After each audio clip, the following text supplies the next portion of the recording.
Hello दोस्तों, स्वागत है आपका जीके स्टडी पॉइंट पर। तो आज हम लेकर आए हैं जीके के आपको 60 इंपॉर्टेंट क्वेश्चन, काफ़ी इंपॉर्टेंट हैं। तो वीडियो लास्ट तक जरूर देखें। चैनल पर नए हैं तो चैनल को सब्सक्राइब जरूर कर लें। क्वेश्चन नंबर 1 होगा, लोहे पर जंग लगना किसका उदाहरण है। तो लोहे पर जंग लगना किसका उदाहरण होगा, तो ये होगा ऑक्सीकरण का। किसका होगा, ऑक्सीकरण का उदाहरण है, ऑप्शन ए। क्वेश्चन नंबर 2 होगा, मंत्रिमंडल की बैठक की अध्यक्षता कौन करता है। तो मंत्रिमंडल की बैठक की अध्यक्षता कौन करता है, तो ये करता है प्रधानमंत्री। कौन करता है, प्रधानमंत्री, option C. Question number 3, angiosperm के किस कुल से गन्ना संबंधित है। मतलब ये पूछ रहा है गन्ने का कुल, गन्ना जो है किस कुल से संबंधित है। तो गन्ना कुल है ग्रेमिनी कुल का। किसका है, ग्रेमिनीसी कुल का, ऑप्शन सी। अगला सवाल होगा क्वेश्चन नंबर 4, ऋग्वेद में दीर्घकालीन या आजीवन अविवाहित कन्या को क्या कहा गया है। तो अविवाहित कन्या को ऋग्वेद में कहा गया है अमाजू। क्या कहा गया, अमाजू, ऑप्शन सी। क्वेश्चन नंबर अगला होगा, ग्रीन पीस इंटरनेशनल का मुख्यालय कहाँ स्थित है। तो ग्रीन पीस इंटरनेशनल का मुख्यालय जो है वो है एम्स्टर्डम। कहाँ है, एम्स्टर्डम में, ऑप्शन सी। क्वेश्चन नंबर 6, विश्व का सबसे ऊंचा पठार कौन सा है। तो विश्व का सबसे ऊंचा पठार है तिब्बत का पठार। कौन सा है, तिब्बत का पठार जो है वो सबसे ऊंचा है विश्व का, ऑप्शन सी। अगला क्वेश्चन देखते हैं, Shane Warne century my top 100 test cricketers किसकी लिखी हुई पुस्तक है। ये किसके द्वारा लिखी गई है, तो ये लिखी है सेन वॉर्न ने। किसने लिखी है, Shane Warne, option B. Question number 8 होगा, भारत में पहली कृषि जनगणना किस वित्तीय वर्ष में हुई थी। भारत में पहली कृषि जनगणना कौन सी वित्त वर्ष में हुई थी, तो ये हुई थी 1970 और 71 में, ऑप्शन सी। ऋग्वेद में दस्यु शब्द किसके लिए प्रयुक्त है। तो ऋग्वेद में दस्यु शब्द जो है वो किसके लिए प्रयुक्त हुआ है, तो ये हुआ है अनार्यों के लिए। किसके लिए, अनार्य, ऑप्शन सी। क्वेश्चन नंबर 10 होगा, अंतर्राष्ट्रीय मोबाइल उपग्रह संगठन की स्थापना कब हुई थी। तो अंतर्राष्ट्रीय मोबाइल उपग्रह संगठन की स्थापना हुई थी 1979, ऑप्शन बी। क्वेश्चन नंबर 11 होगा, एक आदमी 5 किलो का एक सूटकेस पकड़े है तो उसके द्वारा किया गया कार्य क्या होगा। तो इसके द्वारा किया गया कार्य होगा शून्य, ऑप्शन सी। क्वेश्चन नंबर 12 होगा, यदि राष्ट्रपति यह चाहता है कि किसी बात पर मंत्री परिषद विचार करे तो वह इसकी सूचना किसे देगा। राष्ट्रपति मंत्री परिषद विचार करने के लिए सूचना किसे देगा, तो ये देगा प्रधानमंत्री को, ऑप्शन सी, प्रधानमंत्री। क्वेश्चन नंबर अगला होगा, किसी गैस का अणु भार उसके बाष्प घनत्व का कितना होता है। तो किसी गैस का अणु भार उसके बाष्प घनत्व का होता है दोगुना, ऑप्शन बी, दोगुना। गोपथ ब्राह्मण किस वेद से संबंधित है। तो गोपथ ब्राह्मण जो है वो अर्थववेद से संबंधित। किससे हैं, Atharvaveda, option D. Question number अगला होगा, मानकीकरण के लिए अंतर्राष्ट्रीय संगठन की स्थापना किस वर्ष हुई थी। तो मानकीकरण के लिए अंतर्राष्ट्रीय संगठन की स्थापना हुई 1947 में। कब हुई, 1947, ऑप्शन। क्वेश्चन नंबर 16 होगा, कोटोपैक्सी पर्वत किस देश में स्थित है। तो कोटापैक्सी पर्वत है वो है इक्वाडोर में स्थित, option C, Ecuador.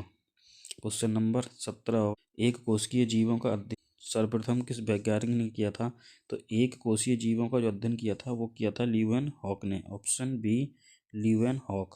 Question number अगला होगा, केवल किसके प्रयोग के लिए भुगतान को आर्थिक लगान कहते हैं। तो केवल किसके लिए, तो ये कृषि की भूमि के लिए जो होता है उसको लगान कहा जाता है, आर्थिक लगान, ऑप्शन 39। इल्तुतमिश के राज दरबार में किस इतिहासकार को संरक्षण मिला था। तो इल्तुतमिश के राज दरबार में मिनहाज उस सिराज को जो है वो संरक्षण दिया था इल्तुतमिश ने, ऑप्शन। क्वेश्चन नंबर 20, मानकीकरण के लिए अंतर्राष्ट्रीय संगठन का मुख्यालय कहाँ है। तो मानकीकरण के लिए अंतर्राष्ट्रीय संगठन का मुख्यालय जो है वो स्थित है जिनेवा, स्विट्जरलैंड में, ऑप्शन सी। भारतीय संविधान का अनुच्छेद 368 जो है वो किससे संबंधित है। तो भारतीय संविधान का जो अनुच्छेद 368 है वो है संशोधन प्रक्रिया से। किससे है, संशोधन प्रक्रिया, ऑप्शन। क्वेश्चन नंबर 23 होगा, भारत में अब तक किस प्रकार का आपातकाल घोषित नहीं किया गया है। भारत में अभी तक जो है आपातकाल कौन सा घोषित नहीं हुआ है, तो ये नहीं हुआ है वित्तीय आपातकाल को अभी तक घोषित नहीं किया गया है, ऑप्शन नंबर 24। संविधान का प्रथम संशोधन किस वर्ष हुआ था। तो संविधान का पहला जो संशोधन हुआ था वो हुआ था 1951। नंबर 25 होगा, वस्तु एवं सेवा कर जिसे जीएसटी कहा जाता है किस संविधान संशोधन अधिनियम से संबंधित है। तो जीएसटी किस संविधान संशोधन से है? तो जीएसटी है 101वां संविधान संशोधन से संशोधित। Option C. नंबर 26 होगा, किस संविधान संशोधन द्वारा मतदान की आयु 21 वर्ष से घटाकर 18 वर्ष की गई? तो 61वें संविधान संशोधन द्वारा मतदान की आयु 21 से घटाकर 18 वर्ष की गई। ऑप्शन बी 21वां संविधान संशोधन। क्वेश्चन नंबर 27 होगा, कौन सा विधेयक राज्यसभा में प्रस्तुत नहीं किया जा सकता? तो राज्यसभा में कौन सा विधेयक है जो प्रस्तुत नहीं किया जा सकता? तो ये है धन विधेयक।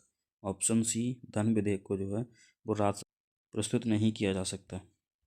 क्वेश्चन नंबर 28 होगा, राज्यसभा में नामित होने वाली पहली भारतीय अभिनेत्री कौन है? तो राज्यसभा में नामित होने वाली पहली भारतीय अभिनेत्री, option C, Nargis. Question number 29 होगा, भारतीय संविधान सभा के संवैधानिक सलाहकार कौन थे? तो भारतीय संविधान सभा के संवैधानिक सलाहकार थे डॉक्टर BN राव। कौन थे? BN Rao. Option D. Question number 30 होगा, संसद और संविधान किसके साधन हैं? तो संसद और संविधान जो हैं वो साधन विधिक न्याय के। किसके हैं? विधिक न्याय। ऑप्शन। क्वेश्चन नंबर 31 होगा, वित्त आयोग का कार्यकाल कितने वर्ष का होता है? तो वित्त आयोग का कार्यकाल होता है 5 वर्ष का। ऑप्शन बी, 5 वर्ष। क्वेश्चन नंबर 32 होगा, किस देश का संविधान अलिखित है? तो किस देश का संविधान अलिखित है? ये है यूके, ब्रिटेन का जो है वो संविधान जो है अलिखित है। Option C. भारत का राष्ट्रीय प्रतीक कहाँ से लिया गया है? तो भारत का राष्ट्रीय प्रतीक लिया गया है अशोक स्तंभ सारनाथ से। कहाँ से लिया गया है? अशोक स्तंभ Sarnath. Option C. Question number 34 होगा, भारत सरकार ने राष्ट्रीय प्रतीक कब अपनाया था? भारतीय सरकार ने जो है राष्ट्रीय प्रतीक अपनाया था 26 जनवरी 1950 को। Option B. राष्ट्रीय ध्वज में कितनी तीलियां हैं? तो भारतीय राष्ट्रीय तिरंगा जो है उसमें कितनी तीलियां हैं? तो उसमें है 24 तीलियां। Option C, 24। क्वेश्चन नंबर 36 होगा, भारतीय राष्ट्रीय ध्वज की लंबाई और चौड़ाई का अनुपात क्या है? तो भारतीय राष्ट्रीय ध्वज की लंबाई और चौड़ाई का अनुपात है 3:2। Option B, 3:2। भारतीय राष्ट्रीय ध्वज कब अपनाया गया था? तो भारतीय राष्ट्रीय ध्वज को अपनाया गया था 22 जुलाई 1947 को। ऑप्शन सी, 22 जुलाई 1947। क्वेश्चन नंबर 38, राष्ट्रगान की समय सीमा कितनी है? तो राष्ट्रगान की समय सीमा है 52 सेकंड। कितना है? 52 सेकंड। Option C. राष्ट्रगान किसने लिखा था? तो राष्ट्रगान लिखा रविंद्रनाथ टैगोर ने। किसने लिखा? Rabindranath Tagore. Option B. Question number 40 होगा, भारत का राष्ट्रीय गीत किसने लिखा था? तो भारत का राष्ट्रीय गीत लिखा था बंकिम चंद्र चटर्जी ने। Option B, Bankim Chandra Chatterjee. Question number 41 होगा, राष्ट्रीय आय का बार आकलन किसने किया था? तो राष्ट्रीय आय का पहली बार जो आकलन किया था वो किया था दादा भाई नेहरू ने। ऑप्शन बी, दादा भाई Nehru. Question number 42, UP police में ट्रैफिक पुलिस का कार्य क्या है? तो यूपी पुलिस में ट्रैफिक पुलिस का कार्य है यातायात नियंत्रण करना। ऑप्शन बी, यातायात नियंत्रण। क्वेश्चन नंबर 43 होगा, यूपी पुलिस का प्रतीक चिन्ह किस पर आधारित है? तो यूपी पुलिस का जो प्रतीक चिन्ह है वो है अशोक चिन्ह पर आधारित। किस पे है? अशोक चिन्ह। Option B. Question number 44, UP police में महिला कांस्टेबल की भर्ती का उद्देश्य क्या है? तो यूपी पुलिस में महिला कांस्टेबल की भर्ती का मुख्य उद्देश्य है महिला सुरक्षा एवं अपराध नियंत्रण करना। Option B. क्वेश्चन नंबर 45 हो, यूपी पुलिस में सबसे अधिक जनसंपर्क वाला पद कौन सा है? तो यूपी पुलिस में सबसे ज़्यादा जनसंपर्क वाला पद है कांस्टेबल का। Option C, constable. Question number 46, UP police में जेल प्रशासन किसके अधीन है? तो यूपी पुलिस में जेल प्रशासन जो अधीन है वो है कारागार विभाग के अंतर्गत। किसके अंतर्गत है? कारागार विभाग। Option B. Question number 47, UP police आयुक्त प्रणाली किस प्रकार की व्यवस्था है? तो पुलिस आयुक्त प्रणाली जो है वो है शहरी कानून व्यवस्था मॉडल। ऑप्शन। क्वेश्चन नंबर 48 होगा, यूपी पुलिस में प्रथम महिला डीजीपी कौन बनी थी? तो यूपी पुलिस में महिला डीजीपी अभी तक कोई नहीं बनी है इसमें। ऑप्शन बी इसका सही। क्वेश्चन नंबर 49, यूपी पुलिस में ड्यूटी का समय किस पर निर्भर करता है? तो यूपी पुलिस में ड्यूटी का निर्भर करता है स्थिति एवं आवश्यकता पर। Option B. Question number 50, UP police का मुख्य उद्देश्य क्या है? तो यूपी पुलिस का मुख्य उद्देश्य जो है जन सुरक्षा एवं कानून व्यवस्था, ऑप्शन बी। क्वेश्चन नंबर 51, निम्नलिखित जनपदों में से कौन सा सर्वाधिक वन आच्छादित है? तो यूपी का कौन सा जनपद है जिसमें सर्वाधिक वन है? तो ये है सोनभद्र। क्या है? Sonbhadra, option B. Question number 52, Sur सरोवर पक्षी विहार कहाँ स्थित है? तो सूर सरोवर पक्षी विहार है एटा में। कहाँ है? एटा में, option. Question number 53, Uttar Pradesh में नाइट सफारी कहाँ बन रहा है? उत्तर प्रदेश में नाइट सफारी की स्थापना कहाँ हो रही है? तो ये हो रही है Etawah, option D, Etawah. Question number 54, निम्नलिखित में से कौन सा पक्षी अभ्यारण्य उत्तर प्रदेश में स्थित है? तो इनमें से कौन सा पक्षी अभ्यारण्य है? तो ये है समसपुर पक्षी अभ्यारण्य जो है वो उत्तर प्रदेश में स्थित है, ऑप्शन। क्वेश्चन नंबर 55 होगा, दुधवा राष्ट्रीय उद्यान निम्न में से किस जिले में स्थित है? तो दुधवा राष्ट्रीय उद्यान है लखीमपुर खीरी में, option A, Lakhimpur Kheri. Question number 56 होगा, वन्य चंद्रप्रभा वन्यजीव अभ्यारण्य उत्तर प्रदेश के किस जिले में स्थित है?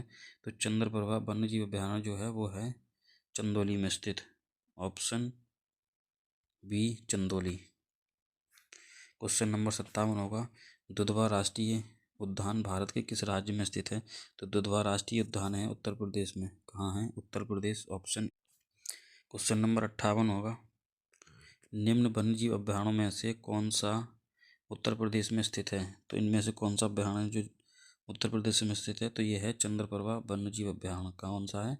चंद्रप्रभा वन्यजीव अभ्यारण्य जो कि चंदौली जिले में स्थित है, option D. Question number, Uttar Pradesh one निगम कब स्थापित किया गया था? तो उत्तर प्रदेश वन निगम जो स्थापित हुआ था वो हुआ था 25 नवंबर 1976 ईस्वी को, 25 नवंबर 1976, ऑप्शन सी। क्वेश्चन नंबर 60 होगा, निम्नलिखित में से बांसों के संरक्षण से संबंधित कौन सा टाइगर रिजर्व उत्तर प्रदेश में स्थित है?